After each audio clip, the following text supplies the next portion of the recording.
സമസ്ത കൈകാര്യം ചെയ്തുകൊണ്ടിരിക്കുന്ന പ്രവർത്തനം അതിനൊരു വിലക്കുമില്ല. ജനോപകാരപ്രദമായ കാര്യങ്ങൾ ചെയ്യാൻ അതിൻ്റെ പ്രതിനിധികളെ തിരഞ്ഞെടുക്കാനുള്ള അധികാരം ഇവിടുത്തെ പൗരന്മാർക്കുണ്ട്. അതവർ നിർവഹിച്ചു കൊള്ളട്ടെ, അത് നമ്മൾ ഇടപെടാറില്ല. അതുപോലെ തന്നെ രാഷ്ട്രീയക്കാരോട് പറയാനുള്ളത്, ഈ സമസ്തയുടെ അല്ലെങ്കിൽ മതമേഖലയിൽ പ്രവർത്തിക്കുന്ന ഈ പ്രസ്ഥാനത്തിൻ്റെ നിങ്ങളും ഇടപെടരുത്. ആരൊക്കെ ചേർക്കണം ആരൊക്കെ ആക്കണം എന്നുള്ള നിയമങ്ങളൊന്നും നമ്മളോട് പറയരുത്.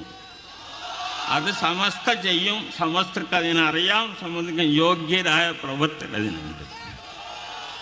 ഇത് അപ്പോൾ ബഹിഷ്കരിച്ചവരൊക്കെ വലിഞ്ഞു കയറി വന്ന അതേ സമ്മേളനത്തിൽ അവരൊക്കെ ഇരുത്തിക്കൊണ്ട് തന്നെ നന്നായിട്ട് കൊടുത്തിട്ടുണ്ട്. അതിൻ്റെ കീ പോയിൻ്റൊക്കെ ഈ